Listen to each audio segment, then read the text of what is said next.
I speak to you today with feelings of profound sorrow.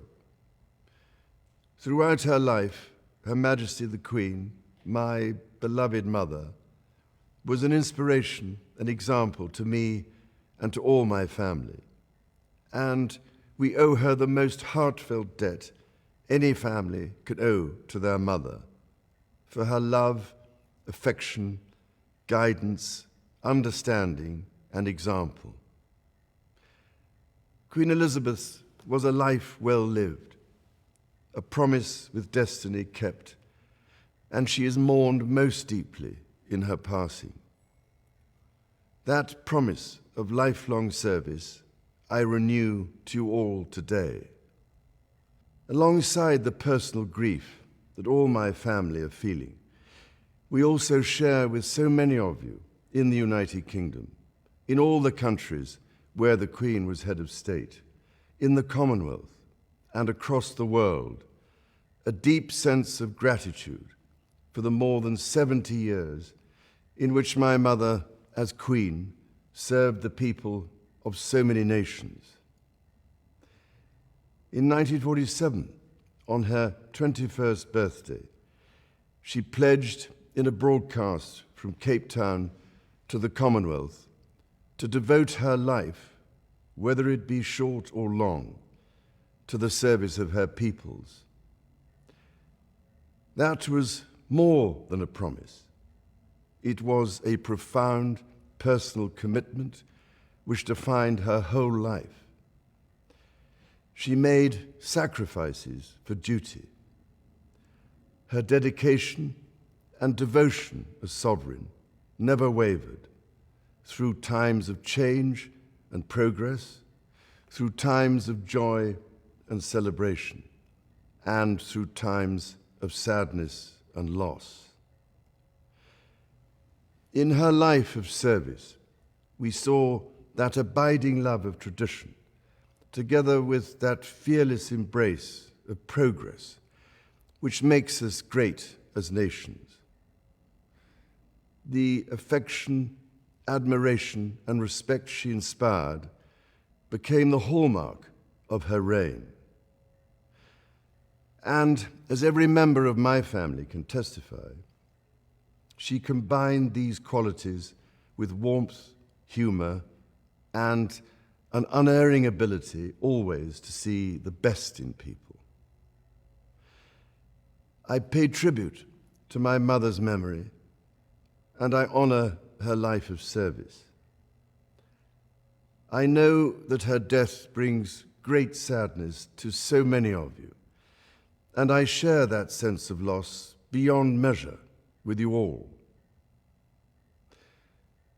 When the Queen came to the throne, Britain and the world were still coping with the privations and aftermath of the Second World War, and still living by the conventions of earlier times.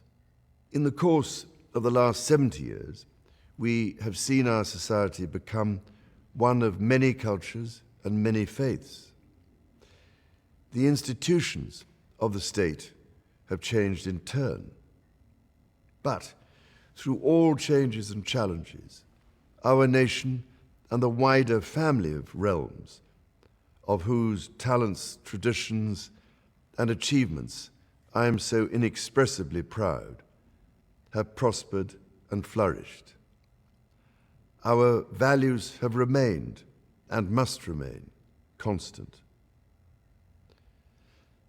The role and the duties of monarchy also remain, as does the sovereign's particular relationship and responsibility towards the Church of England, the church in which my own faith is so deeply rooted.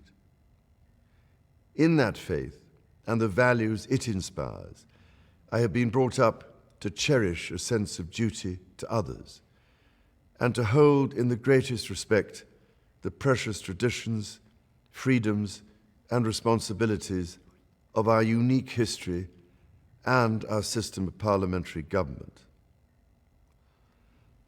As the Queen herself did with such unswerving devotion, I too now solemnly pledge myself throughout the remaining time God grants me, to uphold the constitutional principles at the heart of our nation.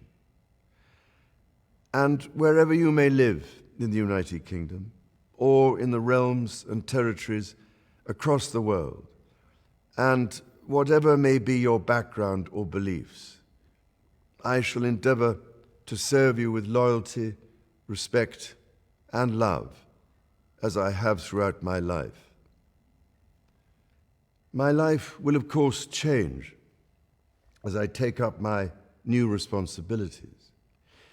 It will no longer be possible for me to give so much of my time and energies to the charities and issues for which I care so deeply.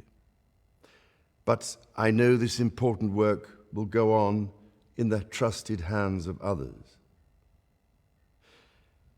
This is also a time of change for my family. I count on the loving help of my darling wife, Camilla. In recognition of her own loyal public service since our marriage 17 years ago, she becomes my Queen Consort. I know she will bring to the demands of her new role the steadfast devotion to duty on which I have come to rely so much. As my heir, William now assumes the Scottish titles which have meant so much to me. He succeeds me as Duke of Cornwall and takes on the responsibilities for the Duchy of Cornwall, which I have undertaken for more than 5 decades. Today, I am proud to create him Prince of Wales, Tywysog Cymru, the country whose title I have been so greatly privileged to bear during so much of my life and duty. With Catherine beside him, our new Prince and Princess of Wales will, I know, continue to inspire and lead our national conversations, helping to bring the marginal to the centre ground, where vital help can be given. I want also to express my love for Harry and Meghan as they continue to build their lives overseas. In a little over a week's time, we will come together as a nation, as a Commonwealth, and indeed a global community, to lay my beloved mother to rest. In our sorrow, let us remember and draw strength from the light of her example.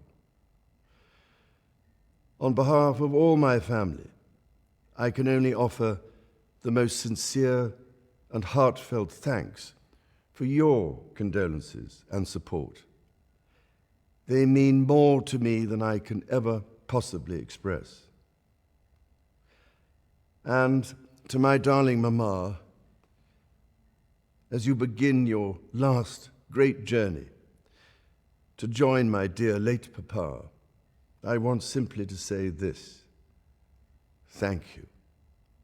Thank you for your love and devotion to our family and to the family of nations you have served so diligently all these years.